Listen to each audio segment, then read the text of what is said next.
Anyone who's gonna make fun of my hairstyle, just be aware that I really enjoy it, and I'm gonna make you feel bad in a minute, because I'm pretty sure the last time I experienced someone cutting their hair this short was when my mom was really ill and she was going through chemotherapy and we had to shave off all of her hair. And I remember, like, she was so amused by the shape of her head, and I'm having that very same bemusement, mainly because my haircut is still uneven because I'm trying to keep this side shaved and grow out the rest of it, but it feels so good. It feels really good. Anyways, welcome to today's video. In today's video, I just thought of this and I can't get it out of my brain. Let me sum up the last 4 weeks for you. This is what the last 4 weeks have looked like, and I feel like I will do a proper run on this at some point, but not just yet. I'm waiting for the year to be over. I've been trying to work on a uni assignment, and it's been really difficult simply for the fact that I couldn't get the software working at all. Later, like last week, my tutor had contacted me and said that a lot of other people had experienced the same problem, so they gave like a one-size-fits-all solution. But at that point, I'd already finished my assignment and submitted it, so I was kind of like, okay, I've already submitted it, so judge me how you want. The last 4 weeks I've been stressing over that. It was purely a technical issue, not necessarily like an academic one, because I was more than willing to do the academic side of the assignment. I just needed access to the data that I was going to use to analyze my findings. I'm doing a psychology degree, by the way, so I had to write a report. I'm not very confident in report writing. I'm pretty good at writing in general, but the math of it all gets to me. So that's been the last 4 weeks. And on top of that, I've had a very poor sleeping pattern. It's been like sleeping too little, not sleeping at all, and then sleeping a really long time. You know, wash, rinse, repeat. I've been trying to keep as busy as I can. Turtle is still, he's loving his life. Yesterday, I put him in his playpen, and if you guys want live streams of that, I'm more than happy to do it. And I should actually make him a little wish list, so if you guys wanted to get him stuff, you could get him stuff as well. But he's having a really good time, and he's getting bigger by the day, and I wish I had taken more pictures of him when he was a tiny little baby. Last night we watched a movie together. We watched The Joker, and he got very terrified by some of the loud sounds, so I had to put him to bed a little bit early. Anyways, I'm still going to therapy. I go to therapy every single week, online at the moment, of course. In therapy, we've been talking a lot about positive and negative voices, or because I get something called intrusive thoughts a lot, which is like a thought that crosses your mind that you didn't really mean for it to be there. It's kind of just, your brain is a data collection bank. And sometimes what happens is that sometimes some data is louder than others, even though you don't mean for them to be. So an intrusive thought is usually a negative thought, but not always. But it's a thought that enters your mind without you actually willing it to be there. It kind of just crosses your mind, and sometimes it can really mess up your day. I dabble in a lot of fiction. I really enjoy fiction. I really enjoy the story writing process. I really enjoy the story reading, like the consumption of it process. And I've always found it super fascinating when a character can not only fight external forces but also fight internal forces, and you see a lot of that in dark fantasy. You know, you can see The Witcher in the background. I've been incessantly playing The Witcher, by the way. Love that game. But one of my all-time favorite things in the world is Berserk. I've said this a million times at this point, but Berserk is one of my all-time favorite things because of its display of pure human struggle, not just against the external forces and the odds being stacked up against one specific character, but also the internal struggle of constantly questioning yourself on whether or not you have become the monsters that you fight. And that's a really long-winded way for me to introduce today's topic, which is inner demons. I really want to explore an abstract concept. I want to make that very clear. An abstract concept of a negative voice or an inner demon. I had briefly tried to bring this up in a more conversational tone on Twitter, but it just very quickly devolved into, how can you believe in demons when you don't believe in God? I want to clarify, this is an abstract concept that we are talking about and not literal demons. And on top of that, I do also want to reiterate that the question of the existence of God does not matter to me. I'm apathetic to the existence of God, because for me, it doesn't really benefit me to know whether or not a God exists if you cannot, before that, provide a reason for me to worship or care or give a shit about that God. It's like me, you know, constantly ruminating over the fact whether or not there's a kraken in the ocean. I don't spend a lot of time on the ocean, so why the hell would I spend so much time ruminating on whether or not it's real? It's just ridiculous to me. If I was on the sea and I lived in a ship, which is like my ideal life, even though I don't really know how to swim, and there's a lot of plot holes in my dream life, okay? Just don't question it. There's no reason for me to ruminate over the existence of a God, because creation does not mean control. It does not, it just because you create something does not give you full control over it. I refuse to accept that there is a God, he created you, therefore you have to worship him. And instead, I want to have a good reason for worshipping a specific God. That's it. To dive back into this this exploration of inner demons, I have always found it very, very useful to visualize things that I'm trying to better understand. For example, when I was having a lot of creepy dreams a couple of years ago when I was having a lot of creepy dreams, I would write them out to see if there was a consistent theme, or if there was a pattern, or if there was something that I could pick up from it and learn from. And if there wasn't, it was still a fun exercise to do.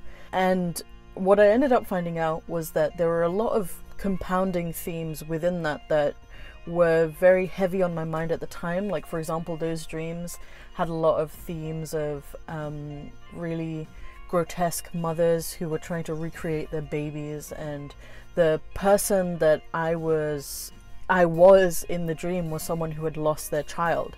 And at the time I was still getting over me needing to leave my siblings behind, who I had raised for a few years when my mother was ill and after she passed. So there was a lot of things that I could learn about myself from visualizing or putting those ideas to paper in some way, shape or form.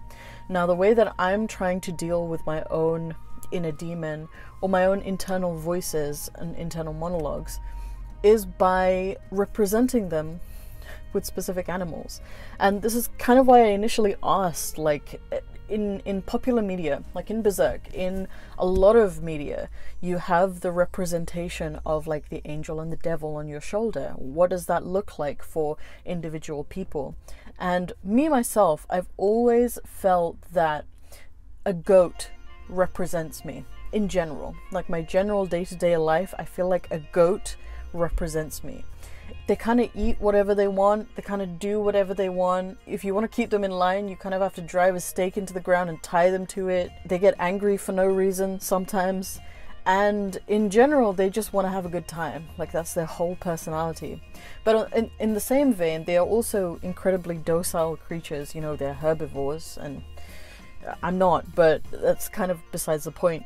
And also from a biblical standpoint, if we want to go there, since people keep wanting to bring it there, sheep are meant to be representative of like followers, right? That's why like the themes of like the shepherd is so important, the sacrificial lamb is so important. Whereas with the goat, it's kind of like the wonky cousin of the sheep. That's why a lot of demons in the Bible are represented with goat heads. It's because they're meant to, it's this sheep-goat allegory that they've got going on.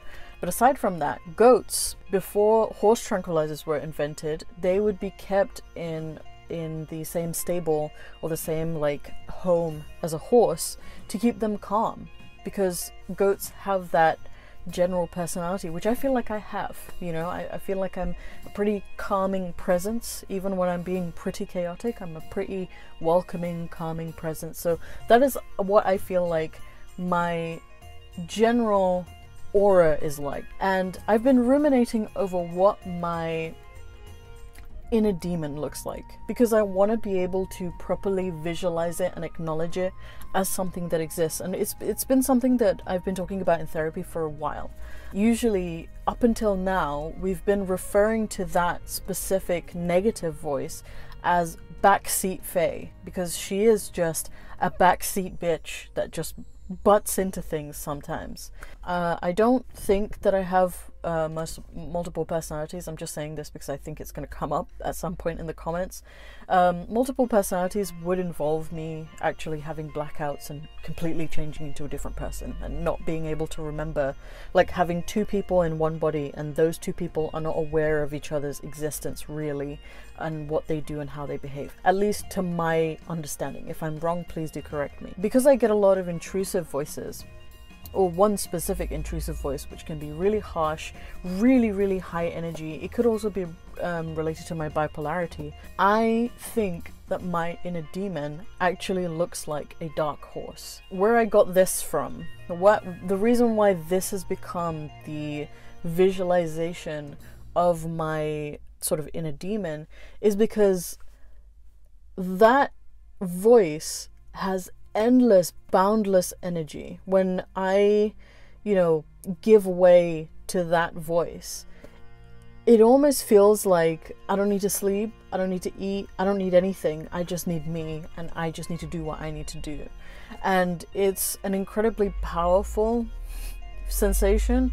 Like there have been times where it'll be like 4 or 5 days and I'm just running on pure adrenaline. Very little eating, very little rest. It's just go, go, go, and it's kind of insane, honestly. I also think that it's, wild, but at the same time, it's not necessarily, like, I don't feel like it's vicious to anyone else, really. It's more so vicious to myself, which is like, if you have a wild horse, they kind of just buck around everywhere and you can't really break them or do anything with them. They just want to run, they just want to be free, they just want to do what they want to do. And that's kind of how I view my inner demon. Like, I don't necessarily think that it's inherently evil. I just think that it has a lot fewer inhibitions than my normal self, if that makes sense. And it's really interesting that I've given that it's like I'm basing that image based on the fact that it's just endless horsepower, basically. Like, that's it. That's all there is to it. There is definitely, and it's also very one track. It's incredibly one track. It's not a very nuanced voice. It's just, you have to do this, you have to get it done now. And if it doesn't really matter if it takes 5 minutes or 5 years, it just keeps on going. Like, I remember in some of the worst straits that I've been in my life, I had so much energy, even though I wasn't getting a lot of sleep, I wasn't eating very well. I've always, in a sense, had some kind of eating problem where I either didn't want to eat, I didn't feel like eating, just don't generally get hungry, and if I do, then I kind of just eat and eat and eat and eat until I can't eat anymore. It's always been like that, and I think that, I don't know, I think it stands as a testament, if that makes sense, in that I have this boundless energy that I need to constantly put blinkers on and direct in a certain way to be able to function properly and not just burn myself out at every stopping point. But no, I don't know why I felt like sharing this today. It's just a concept that really interests me, because I think that people like to refuse themselves this notion that there is something, I don't want to say wrong with them, but parts of themselves that they don't necessarily feel like they have control over, or they don't necessarily like. Now, I don't hate my dark horse. I kind of love my dark horse. If anything, it is a testament to my fighter's spirit and my rebellious streak. I mean, my whole thing is that I have a rebellious streak. But it's more so my fighter's spirit and my willingness to burn everything to make sure that I reach the goals that I set for myself. And Don't hold me to that. But that's what it feels like so far, is that once I set my mind to something and I feel like there's a time limit or a time crunch to get it done, I have to get it done. And there's no two ways about it. I really, really like that. It's just, I wish I had slightly more control of it, and that's why I've kind of created this visualization for myself around this concept of my general person is kind of like a goat. Just go about my day, I do what I have to do. If I get in an argument, it doesn't really bother me. I just butt some heads and walk off, shake it off, no hard feelings, you know, as long as everybody's a good sport. I calm people down. I spend a lot of time with my friends if they're anxious or nervous, and I generally just like having a good time and laughing. But when it comes to crunch time, it's just this really powerful, almost admirable level of adrenaline that is really, really unhealthy over extended periods of time, that I need to be better about for myself, not for anybody else. Because I don't think that it affects anybody. If anything, people would probably appreciate my dark horse side more, because it gets so much done in such a short space of time. And like, when I'm in those phases, I also want to say that I kind of lose, what I lose immediately is like empathy for anyone else.